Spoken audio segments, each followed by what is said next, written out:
नमस्कार। DD news के इस विशेष बुलेटिन में आप सभी का स्वागत है। मैं हूं आपके साथ भावना नैयर और मेरे साथ है मेरी सहयोगी दीपाली, जो आप तक सांकेतिक भाषा में खबरें प्रस्तुत करेंगी। शुरुआत करते सुबह की सुर्खियों के साथ। संसद में कई विधायी कार्य सूचीबद्ध। राज्यसभा में गतिरोध दूर करने के लिए सभापति ने आज बुलाई सर्वदलीय बैठक। कल भी हुई थी बैठक।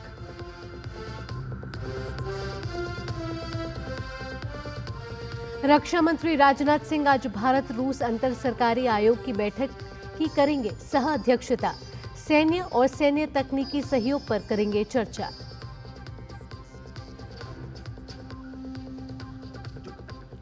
ज्ञानवापी मामले पर आज इलाहाबाद हाईकोर्ट में होगी सुनवाई। बदायूं कोर्ट में नीलकंठ महादेव मंदिर बनाम जामा मस्जिद मामले में भी आज सुनवाई।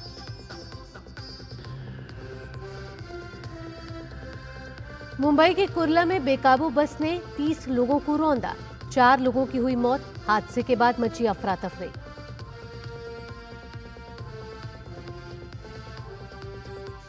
इजरायल के प्रधानमंत्री नेतन्याहू ने कहा, सीरिया स्थित गोलन हाइट्स पर चिरकाल तक इजरायल का रहेगा कब्जा।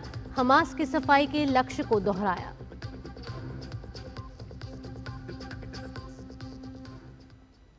अब खबरें विस्तार से। संसद के दोनों सदनों में लगातार हंगामा जारी है। कल भी विपक्ष के हंगामे के कारण कई बार कार्यवाही को स्थगित करना पड़ा। आज की अगर बात करें तो दोनों सदनों में कई विधायी कार्य सूचीबद्ध हैं।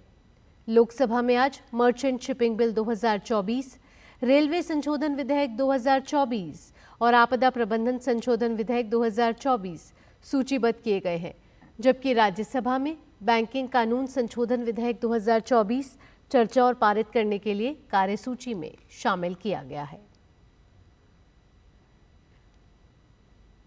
संसद सत्र में हंगामे के बीच उपराष्ट्रपति जगदीप धनखड़ ने आज सुबह 10:30 बजे नेता सदन, नेता प्रतिपक्ष सहित सभी दलों के प्रमुख नेताओं को वार्ता के लिए बुलाया है, ताकि गतिरोध दूर किया जा सके। आज होने वाली बैठक के लिए सदन के नेता और राज्यसभा में विपक्ष के नेता ने सहमति जताई है। राज्यसभा सभापति जगदीप धनखड़ ने इस मुद्दे पर कल एक सर्वदलीय बैठक की। उन्होंने राज्यसभा में सदन के नेता और केंद्रीय स्वास्थ्य मंत्री जेपी नड्डा और राज्यसभा में विपक्ष के नेता और कांग्रेस अध्यक्ष मल्लिकार्जुन खड़गे से मुलाकात की। इस बैठक में सदन के अन्य वरिष्ठ नेता भी मौजूद रहे। रक्षा मंत्री राजनाथ सिंह अपने रूस दौरे के तीसरे दिन आज अपने समकक्ष एंड्री बेलासोव के साथ भारत रूस अंतर सैन्य और सैन्य तकनीकी सहयोग पर सरकारी आयोग की 21वीं बैठक की सह अध्यक्षता करेंगे। मॉस्को में होने वाली बैठक में सैन्य, औद्योगिक सहयोग और रक्षा के क्षेत्र में दोनों देशों के बीच बहुआयामी संबंधों की समीक्षा की जाएगी। साथ ही आपसी हित के समसामयिक क्षेत्रीय और वैश्विक मुद्दों पर भी चर्चा होगी। रक्षा मंत्री राजनाथ सिंह की कल मौजूदगी में आधुनिक multi role stealth guided missile frigate INS Tushil को भारतीय नौसेना में शामिल किया गया। INS तुशिल युद्धपोत रूस के कलिनग्राद में भारत को डिलीवर किया गया। राजनाथ सिंह के INS तुशिल की कमीशनिंग को भारत की बढ़ती समुद्री ताकत का एक गौरवपूर्ण प्रमाण बताया।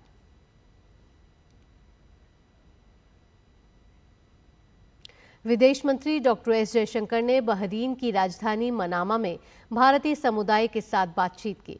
इस दौरान उन्होंने कहा कि जहां वैश्विक स्तर पर हर देश राजनीतिक अस्थिरता से गुजर रहा है, वहीं भारत में लगातार 3 बार से एक स्थिर सरकार बन रही है, जिससे भारत के विकास की गति को तेज करने में मदद मिल रही है।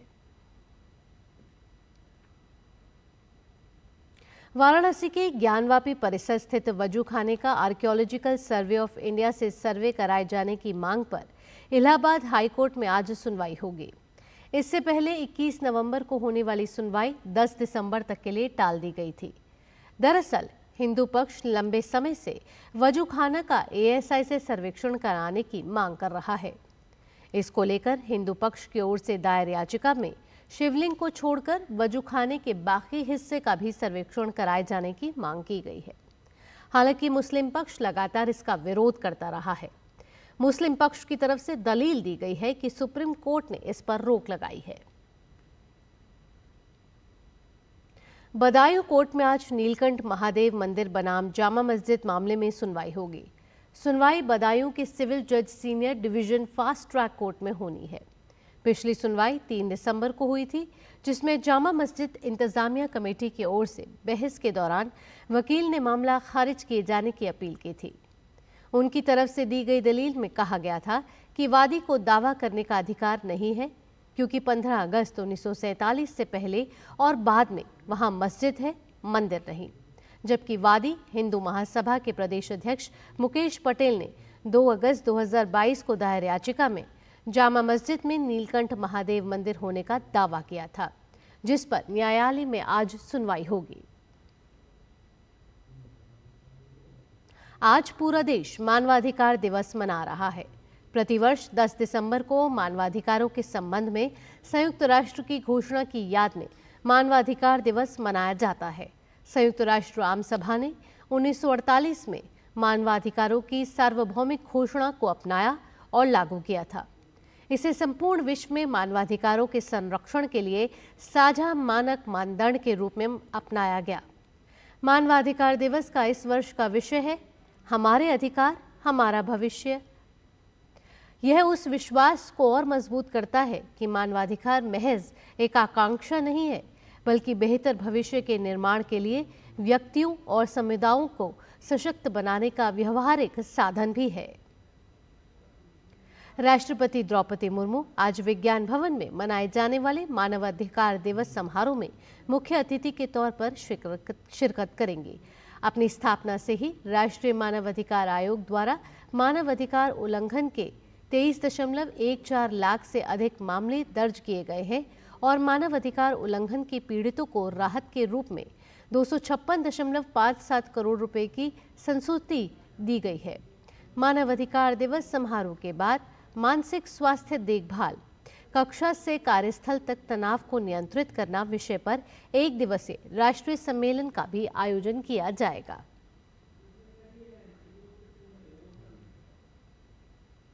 मुंबई के कुर्ला में बेकाबू बस बीच बाजार करीब 30 लोगों को रौंदते हुए चली गई। इस हादसे में 4 लोगों की मौत हो गई है, जबकि 25 लोग घायल हुए हैं, जिसमें से कई लोग अभी गंभीर रूप से घायल हैं। घायलों को अस्पताल में इलाज के लिए ले जाया गया है। हादसा मुंबई के कुर्ला इलाके के LBS रोड पर हुआ। मिली जानकारी के अनुसार कुर्ला स्टेशन पश्चिम से LBS रोड तक चलने वाली बेस्ट इलेक्ट्रिक बस ने 100 मीटर की दूरी में 30 से 40 विभिन्न प्रकार के वाहनों को टक्कर मारी और सोलोमन बिल्डिंग की कंपाउंड दीवार को तोड़ते हुए उसके RCC कॉलम को भी टक्कर मार दी। सड़क और वाहनों में सवार कुछ लोग घायल हो गए हैं। घायल लोगों को कुर्ला भाभा अस्पताल भेजा गया है। पुलिस ने बताया है कि बस के ड्राइवर को पुलिस ने हिरासत में ले लिया है और आगे की जांच की जा रही है। अंतर्राष्ट्रीय खबरों का रुख कर लेते हैं। इजराइल के प्रधानमंत्री बेंजामिन नेतन्याहू ने कहा है कि गोलान हाइट्स पर इजराइल का कब्जा चिरकाल तक बना रहेगा। गोलान हाइट्स पर सीरिया का लगभग 60 साल से कब्जा है। कल यरूशलेम में एक प्रेस वार्ता के दौरान नेतन्याहू ने अमेरिका के नवनिर्वाचित राष्ट्रपति डोनाल्ड ट्रंप से अपने कार्यकाल में 1981 में इजराइल के गोलन हाइट्स पर कब्जे को मान्यता दी थी। सीरिया में तख्ता पलट के बाद संयुक्त राष्ट्र ने कहा है कि वे सीरियाई लोगों के लिए सबसे अच्छा भविष्य देखना चाहते हैं।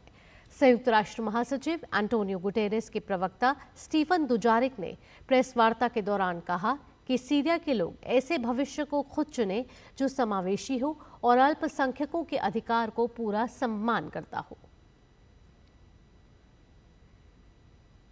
खेल की खबरों में विश्व शतरंज चैंपियनशिप के 12वें दौर में भारतीय ग्रैंड मास्टर डी गुकेश को चीन के डिंग लिरेन के हाथों हार झेलनी पड़ी। 12 राउंड में लिरेन की जीत के बाद एक बार फिर स्कोर 6-6 की बराबरी पर आ गया है। गुकेश और लिरेन के बीच 14 दौर के मैच में अब 2 दौर का मुकाबला शेष है। इसी के साथ इस विशेष बुलेटिन में इतना ही। मुझे और मेरी सहयोगी दीपाली के साथ फिलहाल के लिए टीम को दीजिए अनुमति। खबरों का सिलसिला यूं ही जारी रहेगा। नमस्कार।